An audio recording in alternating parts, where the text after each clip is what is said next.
कौन सा 46 नहीं जानता हूँ, 40 कहते हैं। A equals to 1, 2, 3. Then number of relations. Then number of relations from.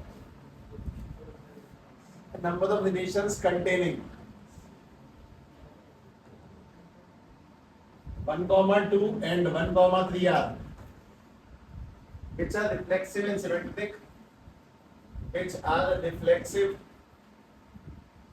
and symmetric but not transitive. इस सवाल में किसी पर्टिकुलर व्यक्ति से ही पूछूंगा, but not transitive, ठीक। और ऑप्शंस आर मतलब कितने होंगे रिलेशन, रिफ्लेक्सिव और सिमेट्रिक होने चाहिए बट ट्रांजिटिव नहीं होने चाहिए। ऑप्शन 1, 2, 3 और ऑप्शन नंबर डी 4। देखो मैं तुम्हें क्या बताने वाला हूँ, पहले वो सुनो। इतना पढ़ लिया, सवाल तो नहीं होगा ना, यही खेल है। हमें लगता है कि हमें याद नहीं, तुम्हें बस वही याद है जो पढ़ाया जा रहा है। संपूर्ण ज्ञान तुम्हें किससे होगा? मैं तुम्हें कुछ और बातें समझा देता हूँ, क्योंकि अब तुम उस स्टेज पर हो जहाँ पर लोग नवंबर में होते हैं बेसिकली। तुमने कितने चैप्टर पढ़े मैं ये बता पहले। तो आईटीएफ हल्का फुल्का पढ़ा, अच्छा। पहले ध्यान से बात सुन ले। जो कहानी वाल को नवंबर में कही जाती है कि अब पेपर वगैरह ऐसा कुछ करना है, तो we are breaking the rules, ऐसा कुछ नहीं है। कोई कह के नहीं मर गया था कि नवंबर में सिलेबस सैंपल पेपर करवाए जाते हैं। हालांकि लॉन्च भी तभी होंगे, जो भी कंपनी वगैरह जितने भी लॉन्च करें सैंपल तभी करेंगे। और उससे पहले सब लोग इस बात को समझ लें कि ऑब्वियसली मेरे को प्रमोशन तो कर नहीं रहा है। वो जो बसों में आ जाते हैं चढ़ के ही पट्टी, ऐसा कुछ हिसाब किताब नहीं है, ठीक है। जनरली सारी कहानी ध्यान समझ लें। एग्जाम आइडिया वाकई में एग्जाम आइडिया है, अच्छा आइडिया देती है एग्जाम का, ठीक है। और जनरली बेस्ट बुक है फॉर नंबर लाने के लिए, पर हर कोई करता नहीं है, क्यों कर नहीं सकता। जैसे एनसीईआरटी वो करवाई जाती है, बेसिकली करवाई जाती है। तुम कल अभी तो वैसे टाइम है अभी स्क्रीन को शुरू होने में, बता देता हूँ।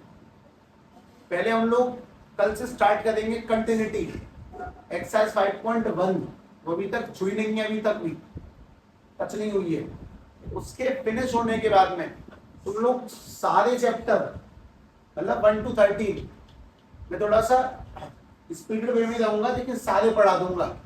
मुझे कुछ 15 से 20-25 दिन लगेंगे पूरा वापस से रिकैप खत्म करने में।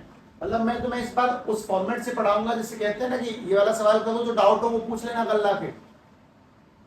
अब उस फॉर्मेट में, उसमें नहीं कि मैं सारे सवाल कर रहा हूँ, तो तुम्हें आइडिया लगेगा कि सिलेबस एक बार पढ़ना सफिशिएंट नहीं होता। Revision is most important. जिसको रिवीजन नहीं है वो नंबर नहीं ला सकते, सीधी सीधी बात ये है, ठीक है। तो थोड़ा उस तरीके से, और से खत्म होने के बाद में तुम आओगे इस फॉर्म पर। तुम्हें इसमें हर एक चैप्टर में चैप्टर वाइज क्वेश्चन मिलते हैं। कैसे मिलते हैं? MCQ 1 number, 2 number, 3 number. इनको करने के बाद में तुम कोई सा भी सैंपल पेपर कुछ भी उठा लो, नंबर बेहतरीन ही आने हैं। मैथ्स सच में इक्विवेलेंट टू फिजिक्स हार्ड रहेगी। कोई इस बात को बिल्कुल ना ले कि सब मैथ तो समझ में बढ़िया आ रही है, नंबर अच्छे आएंगे, नहीं आएंगे, जेन्युइनली नहीं आएंगे। और अच्छे लाने हैं तो एक्चुअली में यही वो बेनिफिट है, ठीक है। इस कहानी को तुम्हें करवाया जाएगा, तुम्हें उसको रेगुलरली फॉलो करना पड़ेगा। और जो जो काम तुम्हें डेली दिए जाए कंटिन्यूटी फिनिश होने के बाद में उसे डेली ही करें तरीके से। अपन लोग शायद इस सिस्टम को most probably till the finishing of अगस्त से स्टार्ट कर चुके होंगे, यानी कि 1-2 सितंबर के आसपास से। ये ध्यान रखना, ठीक है ना। मतलब मैं इतना लंबा सोच रहा हूँ, आगे हूँ मैं तुमसे। चलो अब सवाल पढ़ ले, सवाल का जवाब दें।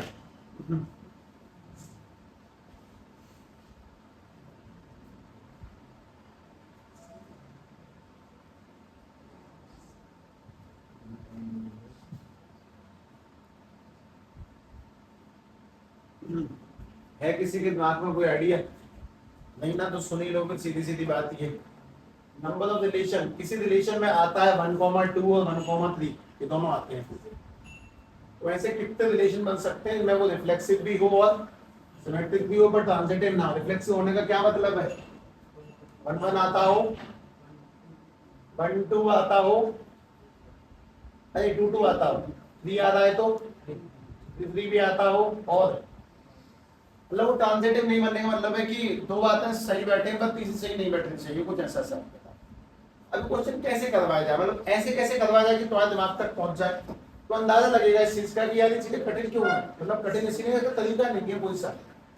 मैं तो बताता हूँ 1,2,3, मैंने इसको दो बार लिखा 1,2,3, एक लॉस एक करें। पहले ये बताएं कि टोटल रिलेशन कितने, मतलब टोटल लोग कितने आ सकते हैं। एक लॉस ए निकालना आता है सबको, कैसे निकलता है, वन को सबसे जोड़ेंगे 1,1 1,2 1,3, उसके बाद में 2,1 फिर 2,2 2,2 उसके बाद में 2,3 उसके बाद में 3,1 3,2 और उसके बाद में 3,3, ये काम की चीज। अच्छा अब तुम्हें इसको रिफ्लेक्सिव बनाना है और सिमेट्रिक बनाना है, ट्रांजिटिव नहीं होना चाहिए। तो बताओ रिफ्लेक्सिव और सिमेट्रिक बनाने के लिए तो इसमें से कितने लोग, कौन से लोग तुम्हारे काम के हैं, बताओ। 1 काम का है, 2 भी काम का है, 3 भी काम का है, और 1,2 भी आना चाहिए। ये तो उसने बोल दिया है लेने ही लेने हैं, 1,2 लेना ही लेना है, 1,3 लेना ही लेना है। अगर तुम चाहते हो इसको ट्रांजिटिव भी बनाया जाए, रिफ्लेक्सिव बनाया जाए, तो बना दिया। सिमेट्रिक बनाने के लिए 1,2 ले लिया है तो 1 लेना पड़ेगा, और 1,3 ले लिया तो 3,1 भी लेना पड़ेगा।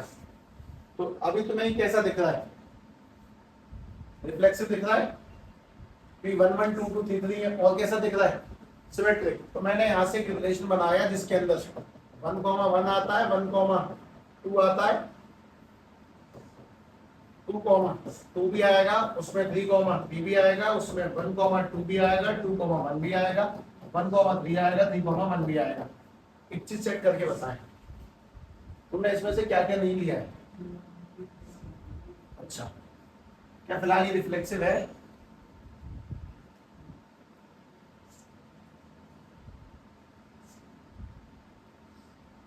क्या रिफ्लेक्सिव है, क्योंकि इसकी पलसाई इसमें पड़ रही है।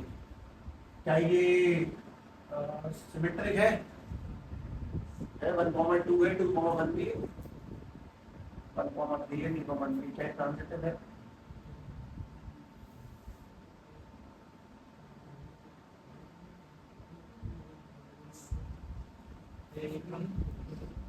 ट्रांजिटिव है कि नहीं है, बैठाओ है कि नहीं, साफ साफ बताओ, है ट्रांजिटिव। क्यों, 1,2 आ रहा है रिलेशन में, हाँ जी आ रहा है, जहां से खत्म होता है उससे स्टार्ट होने वाला 2,1 भी आ रहा है, हाँ बिल्कुल आ रहा है, और इन दोनों को हटा दो तो 1,1 भी आ रहा है ना, तो ये तो गलत चुन लिए सारे। अब बताओ कुछ ऐसा वापस ले जिससे रिफ्लेक्सिव बने, इन्हीं में से उठाने में 1,2 और 2,1 तो आना ही चाहिए, 1,3 तो आने चाहिए, सिमेट्रिक बने पर ट्रांजिटिव ना बने।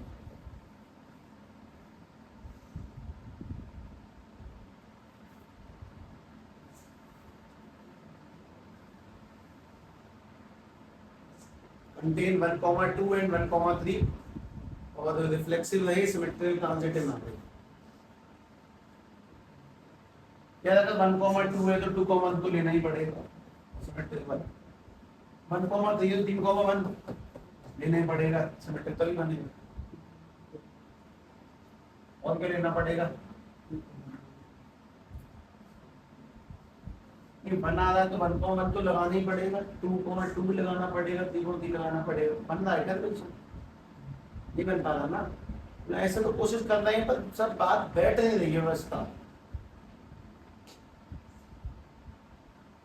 इसमें।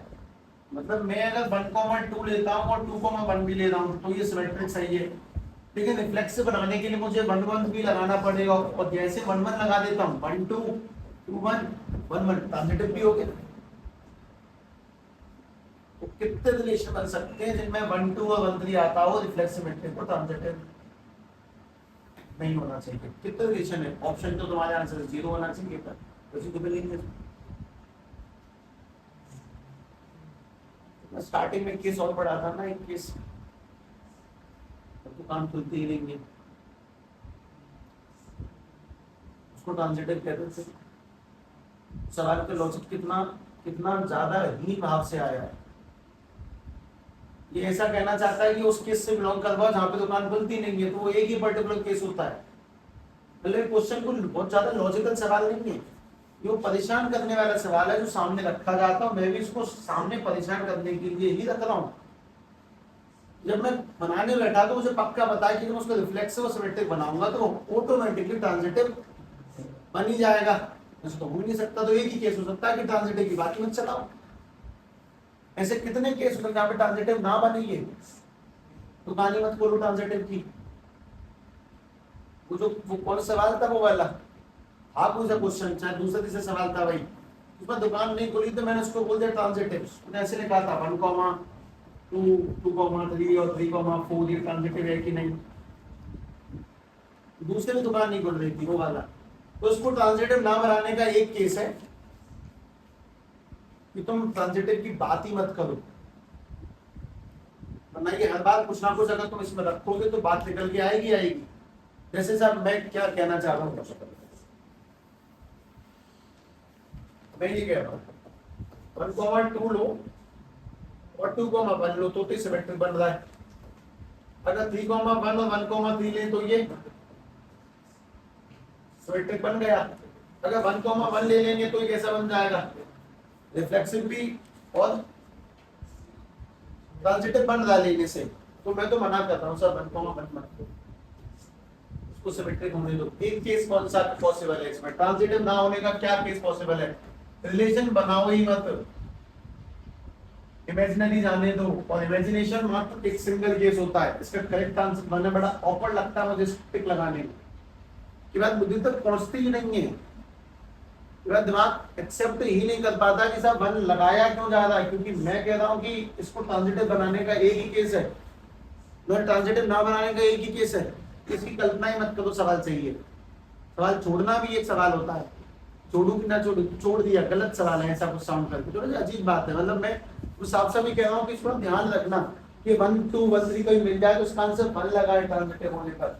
बहुत ज्यादा घटिया चीज है, वो घटिया बात है सामने से रखवानी चाहिए, उसे वैसे ट्वीट करके भागना नहीं चाहिए।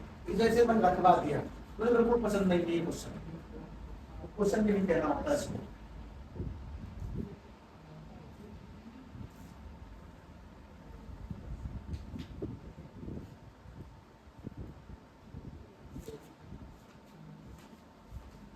ये वाला तो तुम शायद सही बताई होगे, ये वाला देख लें, ये भूल जाए 46 को। Then number of equivalence relation, number of equivalence relation containing 1, 2, इसमें 1, 2 ऐसे कितने रिलेशन बन सकते हैं। पहला ऑप्शन है 1, दूसरा ऑप्शन है 2, तीसरा ऑप्शन है 3 और चौथा ऑप्शन है 4।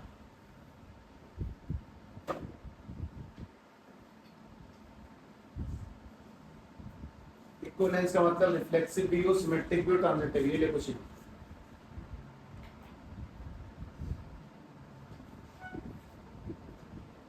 1, 2 तो लेना ही लेना है, मैं कुछ पटाने कोशिश कर रहे हैं।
देखिए भाई, एक रिलेशन बनाओ जो रिफ्लेक्सिव भी हो, सिमेट्रिक भी हो, ट्रांजिटिव भी हो, जो 1,2 दिया था। तो देखो 1,2, 2,1 और 1,1, क्या ये रिफ्लेक्सिव है, ये बताओ। क्योंकि इसमें 2,2 आ रहा है, 2,2 आ रहा है कि नहीं, नहीं आ रहा ना, इसमें 2,2। अब बोलो ये रिफ्लेक्सिव है कि नहीं है? क्यों? क्योंकि 1,1 भी है, 2, सिमेट्रिक है कि नहीं है? है जी। 1,2 है, उसका उल्टा 2, और ट्रांजिटिव है कि नहीं है? है। 1,2 पाया जाता है, 2,1 भी है, दोनों को हटा के अगर सोचे तो 1,1 भी है, तो रिफ्लेक्सिव भी है, सिमेट्रिक भी है, ट्रांजिटिव भी है, यानी इक्विवेलेंस है, और उसमें 1,2 भी पाया जाता है। एक तो ये बना दिया। क्या और भी कोई ऐसा रिलेशन बन सकता है जिसमें 1,2 पाया जाता हो और रिफ्लेक्सिव भी हो, सिमेट्रिक भी हो, ट्रांजिटिव भी हो? हाँ, एक और बन सकता है। पता कौन सा बनेगा? 1,2 आना चाहिए उसमें।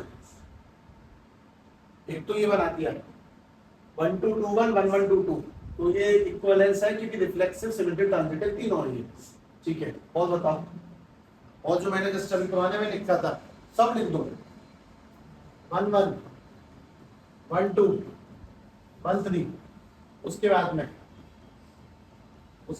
2,1, 2,2, 2,3, उसके बाद में 3,1, 3,2 और 3,3। देखना इसमें 1,2 आ रहा है, 1,2। हाँ जी, ये 1,2।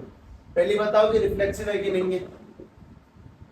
1,1, 2,2, 3 आ रहे हैं, सिमेट्रिक है कि नहीं है? है। 1,2,2,1, 1,3,3,1 और 2,3,3,1 सब आ रहा है, और ट्रांजिटिव भी है ये।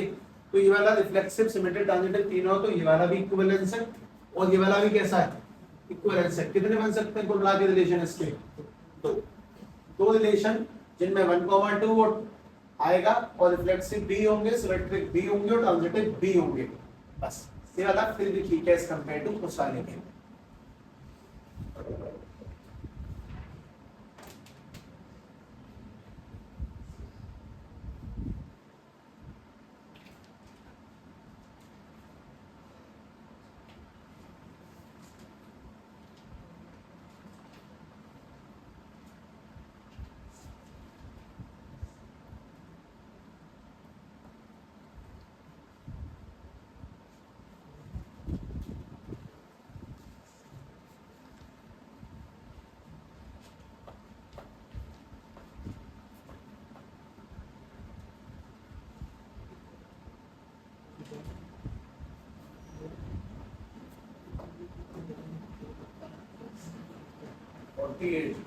सॉल्व करें सभी लोग।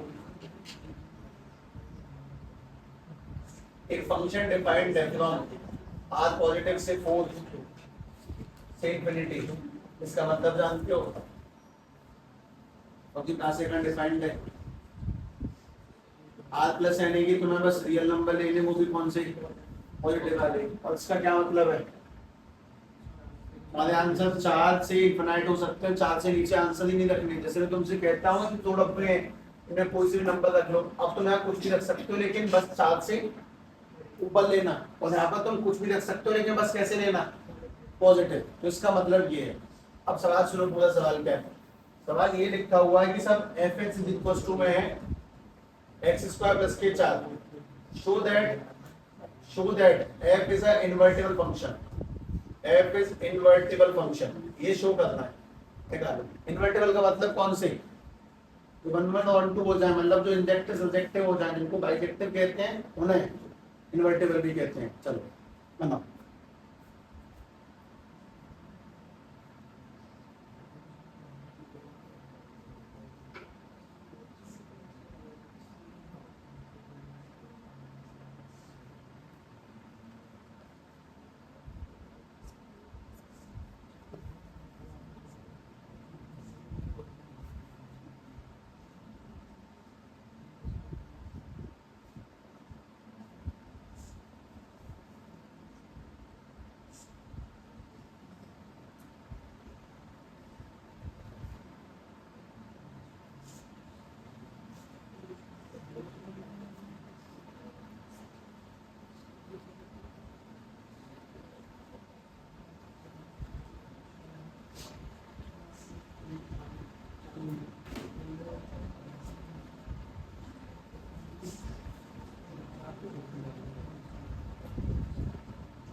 कि नहीं है वो तो है ही नहीं।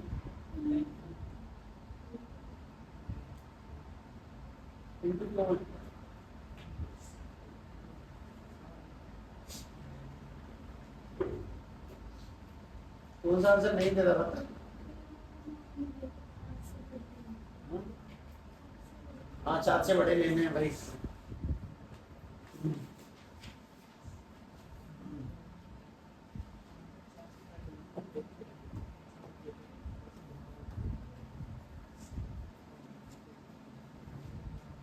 लिख के वैसे करना है fx1 fx2 करके करना, मतलब पहले तो उससे पता लगा लो फिर सॉल्व करो तरीके से।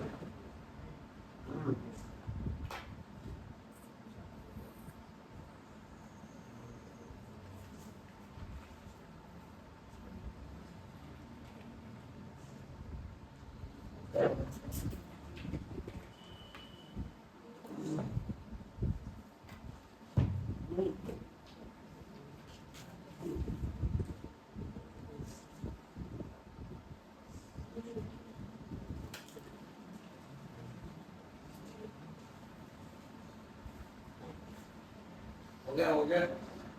मैं अगला सवाल देने के लिए उस वजह से ये वाला करें, सो दैट वैसे उसने बहुत काम खा लिया। So that the relation R on the set Z of all integers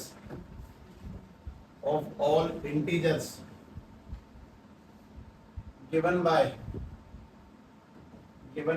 R equal to में bracket a comma b such that 2 divides mod of a minus b is a reflex equivalence relation is an equivalence relation। इसको साबित करना equivalence यानी कि reflexive symmetric और transitive, इसको equivalence relation बनाए। चलो करो। रिफ्लेक्सिव के लिए पहले मन में सोचे कि होगा कि नहीं होगा, ठीक है। इंटीजर लेने हैं और 2 से डिवाइड होना चाहिए कोई नंबर, तो सोच ले अपने हिसाब से बनाए तरीके से, फिर मैं करता हूँ बाद में। तुम करो भाई, अब बहुत हो गया, मैदान से बहुत हो गया। रिपीट नहीं होगा, बस ये भी फिक्स है।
है ये रिफ्लेक्सिव है, क्योंकि अगर खुद किसी को खुद से ही घटाएंगे तो 2 से डिवाइड होगा, 0 आएगा। और अगर a माइनस बी डिवाइड होता है तो b माइनस ए भी होगा ही होगा।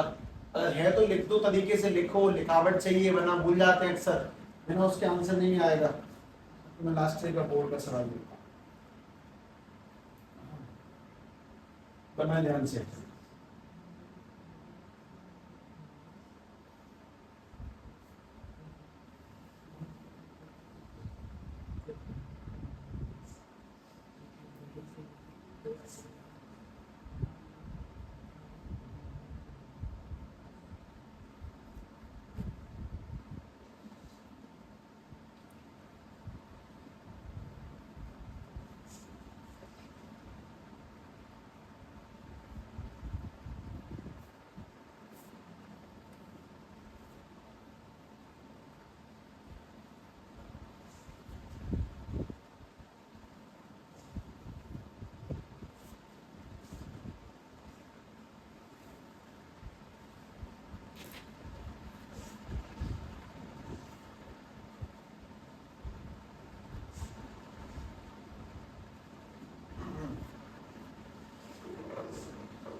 कुछ ऐसे मिलता जुलता लिखा होना चाहिए, a कॉमा ए 9 में लगना चाहिए, है ना, और वो 0 आएगा लटके तो वो 2 से डिवाइड हो ही जाएगा, तो ये रिफ्लेक्सिव होगा सबके लिए। अच्छा सिमेट्रिक कैसे बनाओगे इसको, अगर a comma b belongs to r है, मतलब ये कि अगर 2 डिवाइड्स करता है इसको a माइनस b को, तो सीधी बात है कि अगर इस बात को इंप्लाई करेंगे तो b कॉमा ए भी बिलोंग्स टू r होगा, यानी कि 2 आल्सो डिवाइड किसको, b माइनस a को। अगर 4 माइनस 2 से 2 आता है तो 2 माइनस 4 से d तो ही आएगा, मॉडुलस सही बैठेगा। और ये ट्रांजिटिव भी बना दिया सही तरह से, ठीक है, अगला वाला बना दो 50।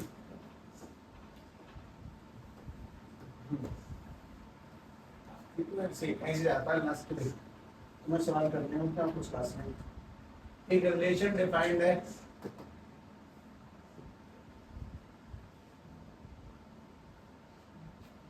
let n be the set of natural number, n be the set of natural number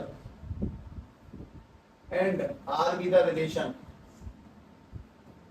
r be the relation on n cross n। इसमें रिलेशन भी दिया गया है, रिलेशन डिफाइंड बाय, रिलेशन क्या दिया वो भी सुन लें। रिलेशन दिया गया है कि a comma b is related to c comma d। तुम्हें ये समझ में आता है कि क्या लिखा है, पहले ये बताओ इसका क्या मतलब है। इसका मतलब कुछ इस तरह से माना जाना चाहिए तुम्हारे द्वारा, a comma b related to c comma d, ये भी नेचुरल नंबर है, ये भी नेचुरल नंबर है, ठीक है। रिलेशन क्या दिया वो भी सुन लें। इफ दो बार if and only if ad equal to में d से, जब a का मल्टीप्लाई d से करेंगे और जब b का c से करेंगे, अगर वो इक्वल आता है तो रिलेशन है। तो show that r is equivalence relation, r is equivalence relation. ये कुछ 1-2 साल पहले पेपर में आया है, वही सवाल है।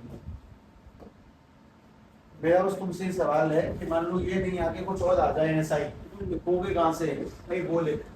पहली बात सुन लो, ये क्या लिखा है, a comma b belongs to, मतलब क्या है, a b c से d में डिफाइंड है। रिफ्लेक्सिव में किस चेक होता है, खुद का, खुद से, यानी a b का किससे चेक करना है, a b से। और बात सुनो, जब a b का c d सेट करेंगे तो a का किससे मल्टीप्लाई करा, d से, और b का किससे किया, c से। तो जब a b को a b से चेक करेंगे तो a का किससे करेंगे, फिर पीछे वाले से। मतलब मैं एक तो लिख सकता हूँ ना, कम से कम तो मैं एक लिखता हूँ। सभी रिफ्लेक्सिव देखो इसका, और रिफ्लेक्सिव, अगर रिफ्लेक्सिव के लिहाज से इसको सोचा जाए तो रिफ्लेक्सिव के अकॉर्डिंग भाई मुझे रिलेशन क्या दिया गया है, a कॉमा b ये c से d में डिफाइंड है। मैंने इसमें लगा दिया कि फॉर रिफ्लेक्सिव पर, तो रिफ्लेक्सिव के अकॉर्डिंग मुझे लगाना है a comma b belongs to किसके, रिलेटेड टू किससे, a कॉमा b से। एक काम की बात, अगर ये है तो उसको खोलने का तरीका है AD इक्वल टू में BC, मतलब A का D से और B का C से। तो अगर ये वाला है तो ये कैसे खोलेगा, A का D से और B का C से। अगर ऐसे है तो ऐसे खुलता है, तो अगर ये है तो ये कैसे खुलेगा, ये बताओ बस। A का B से और B का A से, तो अगर A का B से करेंगे और B का A से करेंगे तो क्या आंसर सेम निकलेगा, मल्टी सेम बनेगा ना। और अगर मल्टीप्लाई सेम बनेगा तो बात का सीधा मतलब है कि a comma b implies that a comma b belongs to r है, so it is reflexive, so it is reflexive, ऐसे लिखते हैं।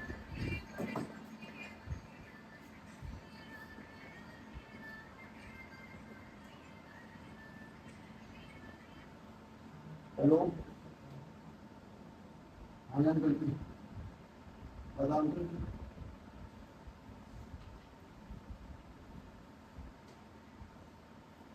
वो वाले झूठ तो बोलेंगे नहीं आता थे।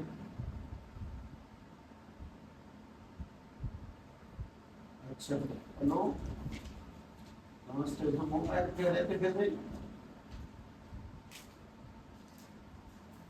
उतना कह रहे कि चलते पे आया, उसका फोन आता बड़े वाले का।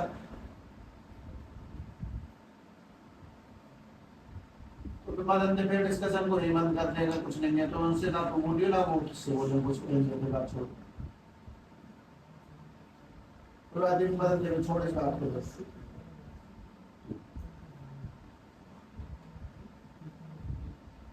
हाँ भाई, हाँ भाई, पहली बात तो ये कि अगर a कॉमा b को c कॉमा d से होता है तो ऐसे बोलते हैं, और a कॉमा b का जो a कॉमा b से होगा तो ऐसे बोलेगा। ये बात सही है ना? a b इंटू b से निकल के आता है। अब इसी को सिमेट्रिक में लेकर आओ। कौन सिमेट्रिक? अच्छा, क्या नंबर का मैं तो बता देता हूँ।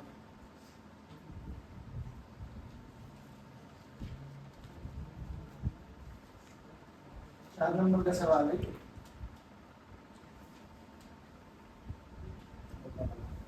हाँ भाई, फोर्थ सिमेट्रिक सुने ध्यान से। फोर्थ सिमेट्रिक को सेट करने का तरीका काफी आसान है। हाँ भाई, देखना, पहली बात तो पहला सही मानते, a comma b c comma d कैसे बोलेगा? ad इक्वल टू में bc, तो ये तो ठीक ही हो गया। तो अगर सिमेट्रिक चेक करना है तो क्या बनेगा?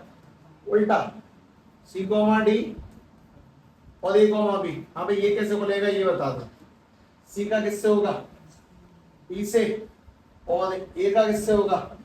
d से। क्या ये भी सही है? अगर AD का BC से करते हैं और अगर CB का DA से करते हैं तो एक ही तो बात निकल के आएगी। इस बात का मतलब है कि अगर A comma B C comma D belongs to R है तो इंप्लाइज दैट करने पर C कॉमा D और A comma B belongs to R हो जाएगा। हेंस इट इज कैसा?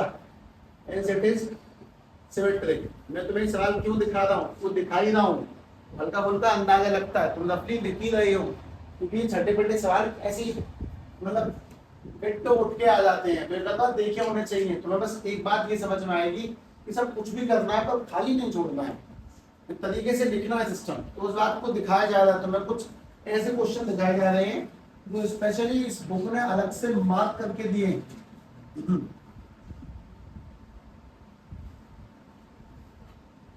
अभी तो है ही ऐसा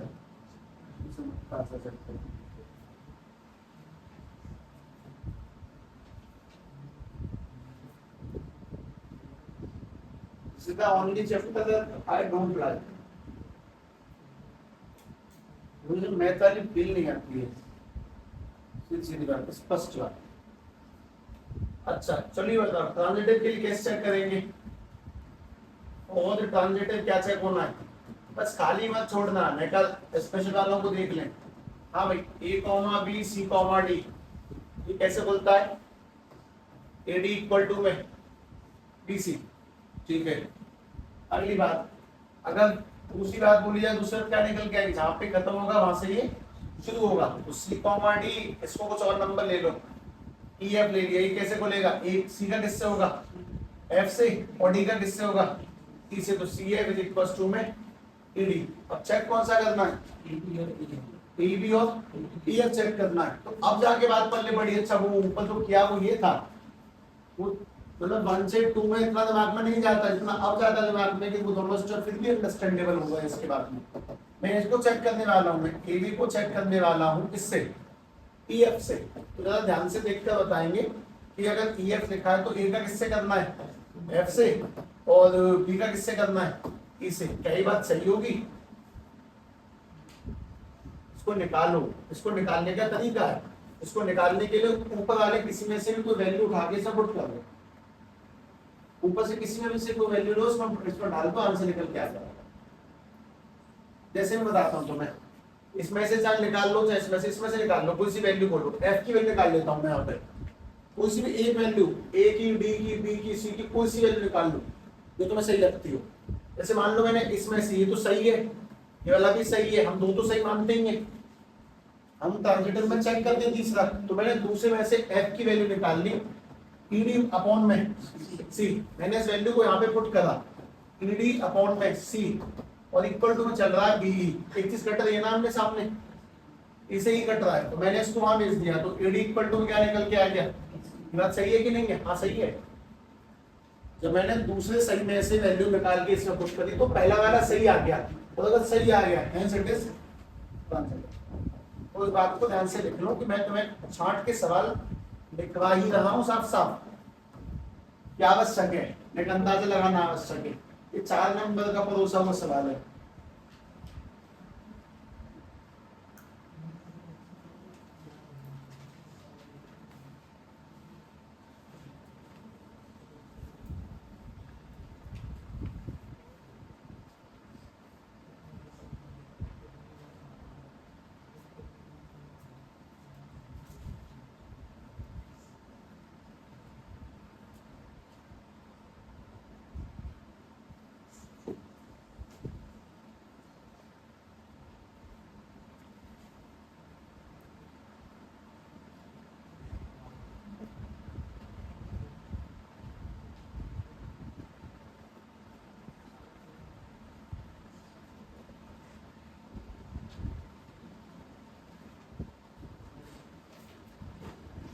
इसको देखते हुए अब ये वाला तो होना ही चाहिए।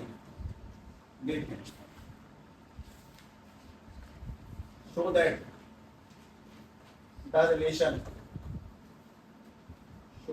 Relation R in the set n cross n defined by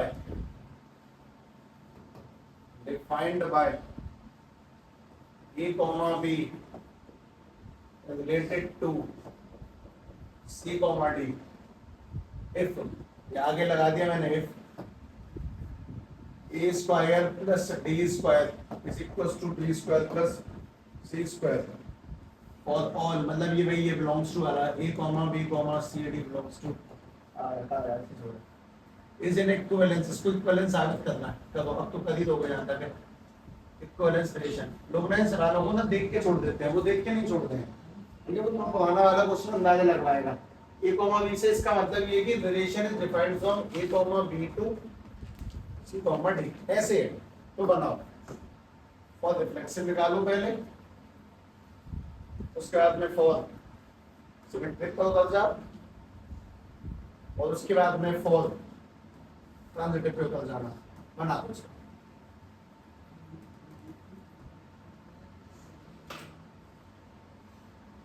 गलत सिमिलर साउंड रहेगा।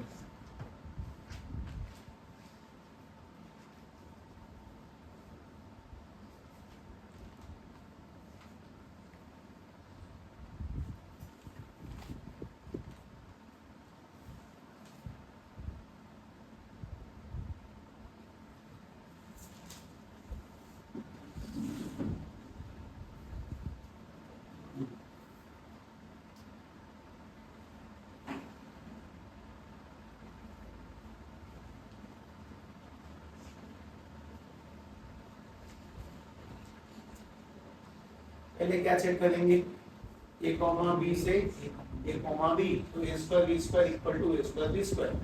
ध्यान से गाना देखते हुए टिक टाक करते हुए तरीके से, छोड़ना नहीं है, बस ये बात बोली जा रही है साफ साफ।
फ्लेक्स बन गया सही से, सिमेट्री बन गया, क्योंकि अब बात समझ में आती पुराने सवाल से, इसलिए वो पुराना करवाया, दोनों ना करवाया तो दोनों छूट जाओगे।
ये आंसर आ गया।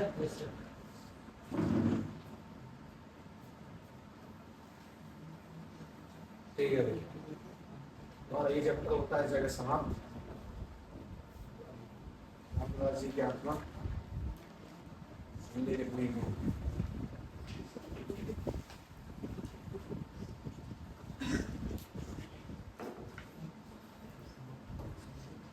क्या है?